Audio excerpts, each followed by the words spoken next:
massive machine, but it's a real piece of precision engineering too. The moment we launched the kit to make the first internal module, right through to the engine being dispatched, it's 20 days.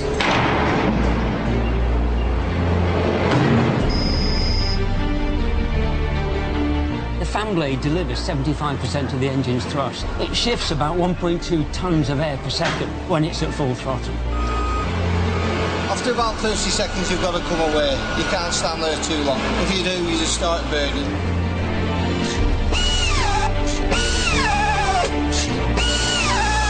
Every bit of this is all put together by hand.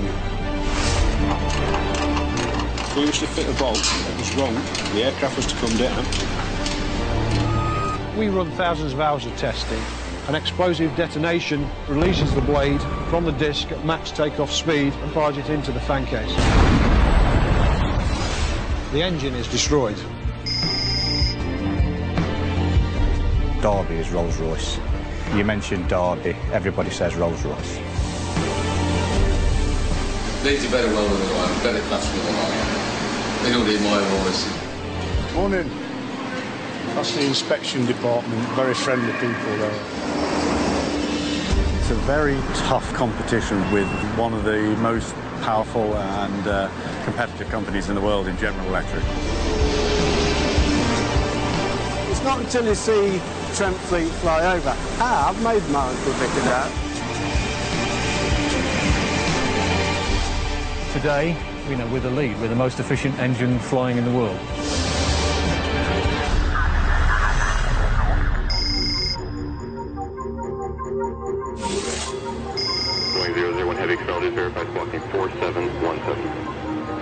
This is the Boeing 787 Dreamliner.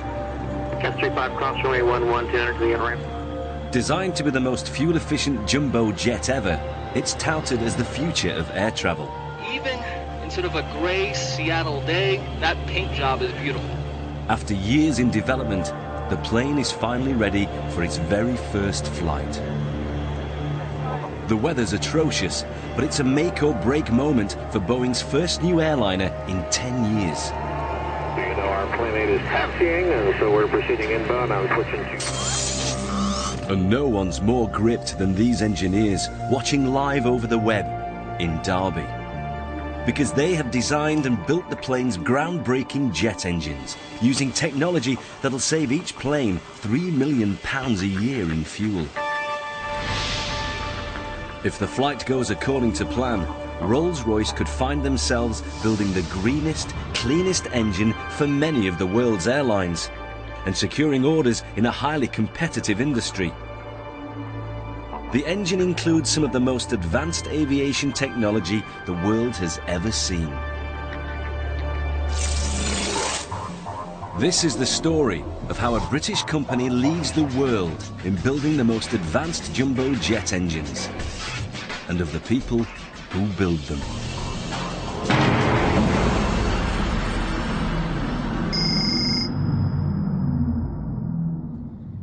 Rolls-Royce jet engines are built at state-of-the-art factories all over the UK. It's a huge operation, with orders worth over £40 billion in civil aviation alone, and employing around 11,000 people building them. A new engine must roll off the production line every 36 hours. Morning, Kev.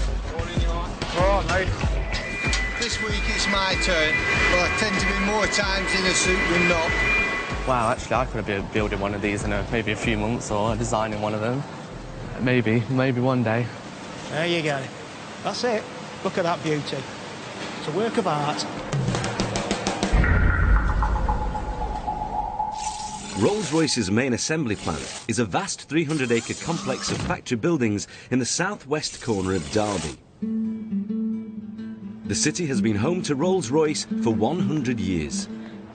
And for many of the 250,000 people who live here, the company is a way of life, in work and play.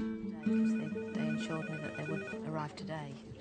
About 12 years ago, I joined the Rolls-Royce Ladies Choir. We rehearse every week on a Monday evening at the Rolls-Royce Leisure Association. It's a real enjoyable evening after a day at work.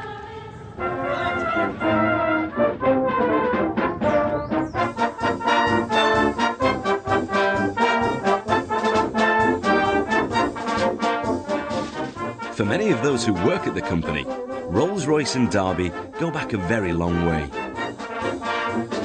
I was born and bred in Derby, so I've been in Derby 53 years. I've been at Royce's 36 years. It's like a family business as well, because my wife works at Rolls-Royce.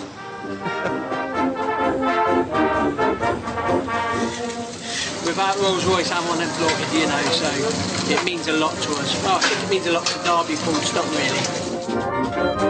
You look up to Rolls-Royce, I bet there's not anybody really that doesn't know somebody that works at Rolls-Royce. 40 years. Since I was 18, I joined Royce's. I actually worked on Spitfire, the Merlin engine. The choir's been in existence for 50 years. We celebrated the 50 years last year and had a big concert to celebrate that.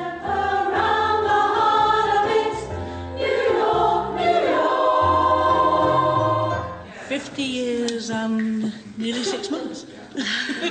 They sang at my wedding, and which was very nice, and I came back with my daughter when she was 11 days old, and she sat in a pram and rocked all the while we were singing for months and months.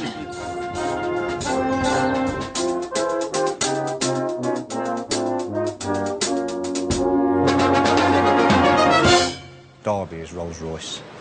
We've got lots of other engineering companies, but you mentioned Derby, everybody says Rolls-Royce. The company used to be most famous for its luxury cars, but that all ended in the early 70s. Today, Rolls-Royce cars are actually made by BMW. The company's real heritage is aircraft engines.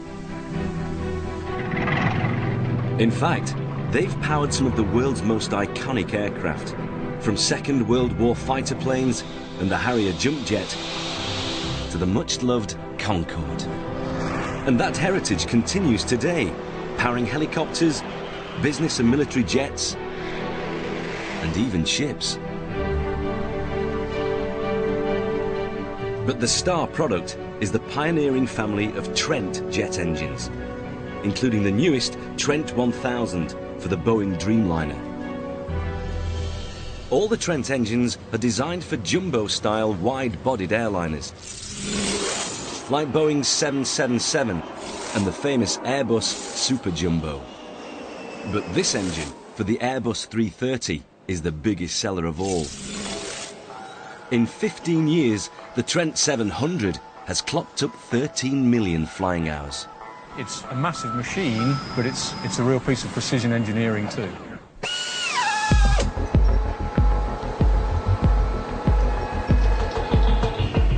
Weighing at least 5 tons, each Trent engine is worth several times its weight in silver.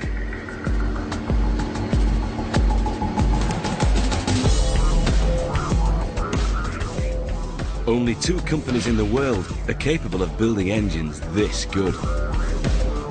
It's a very tough competition between one of the most powerful and competitive companies in the world in General Electric. If you look at all the latest new technology aircraft, all have selected Rolls-Royce engines to power the first flight. It carries a payload of 242 tons at 37,000 feet for 9,500 miles, which, as you can imagine, is a serious challenge for any technology to deliver. So it really is at the high end of manufacturing and assembly. And I often describe what we do as producing things of beauty.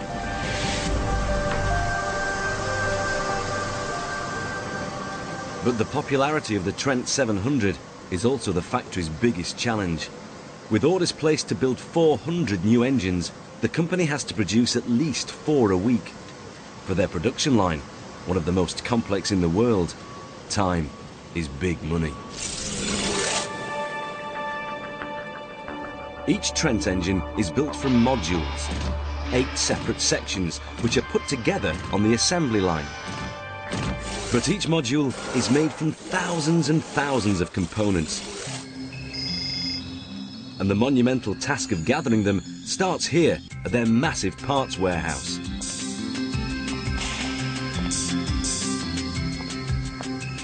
On average, with my pedometer, I average about 8 miles a day. on an average day, but if we have lots and lots of issues, my best is just under 16 miles in a day. Lots and lots of shoe leather used. Kevin Carr's job is to make sure every engine part is delivered to the assembly line on time.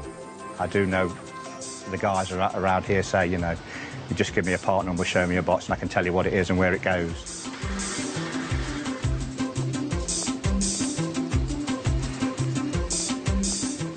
Everything's footprinted, ready for the guys. It's a bit like a sweet shop for them. They can pick and choose what they want. We supply the very first nut, bolt or washer that they fit, right up to the very last little bit of plastic that we put on the engine before it goes out the door to the customer. So that could be anything up to 30,000, 40,000 parts, depending on which engine it is. It's Kev who kicks off every new engine build. 2 days before the assembly begins, he triggers the dispatch of tens of thousands of parts from the warehouse. So now it's 8 o'clock. Have we got all the bits there for it? Yes. Got all the paperwork? Yes. Yeah, so we're all ready to go then. OK, thanks very much, Noel. Looking at the boxes, you wouldn't know, but just looking at the odds and sods that are lying on the floor, there's nothing under £1,000. You've got the engine control management unit, roughly £750,000 worth in that box, just sitting there on a pallet. Anything up to £200 million worth of stock on the shelf. We have roughly 5 engines worth of stock of anything.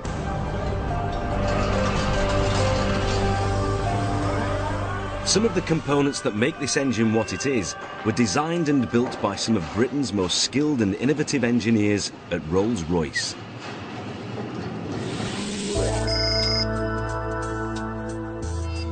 Nestling in the Lancashire Hills, 100 miles north of Derby, Barn Oldswick is where the first ever jet engines were developed by Sir Frank Whittle. And today this small community still plays a very special part in the building of every Trent engine. Raw materials arrive at the factory every day. Solid sheets of high-grade titanium. They're destined to become one of the components that make Rolls-Royce Trent engines truly unique. When you walk onto a plane, you look into the engine, that's the fan blade, and that's what we make here. Mike Wallace's job is to transform the raw metal into high-performance fan blades. The fan blade delivers 75% of the engine's thrust. It shifts about 1.2 tons of air per second, and the loading on the blade is something like 90 tons centrifugal load when it's at full throttle. That's like hanging 13 double-decker buses off each of the 20 blades. The enormous fan is what distinguishes a modern jumbo engine from older turbojets. They didn't have a fan at the front and relied entirely on the jet exhaust to thrust the plane forwards. Faster than a propeller, but inefficient and very noisy. But in a turbofan, like a Trent engine, the energy of the exhaust is harvested to turn the massive fan blades at the front, which in turn push huge amounts of cold air quietly around the sides of the engine. And that's what thrusts the plane forwards. The Trent fan blades are unique. So, which section is this? And it's all down to their design. The original blades used to be solid, but in order to get better performance, take weight out of the engine, it was designed to be hollow, and our manufacturing process, which is unique, has actually enabled us to make that and advance the technology within Rolls-Royce. Every single fan blade is worth as much as an average family car.